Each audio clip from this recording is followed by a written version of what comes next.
Hi everyone. Today we'll show you how to customize product prices neatly on your WooCommerce single product pages using Essential Block. Let's get started. Make sure you have installed and activated Essential Blocks and created a store with WooCommerce. Let's first enable the product price block.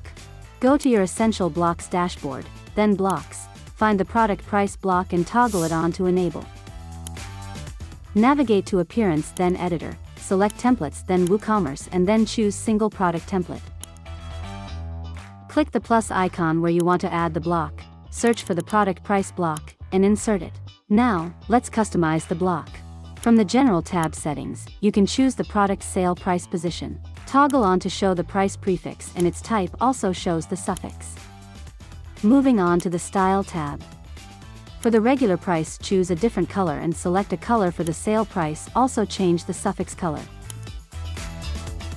From the Advanced tab, you can fine-tune the block's appearance and behavior. Adjust margins, border and shadows, responsive control, select an animation, add CSS and more. Then hit on Save to apply changes to your template.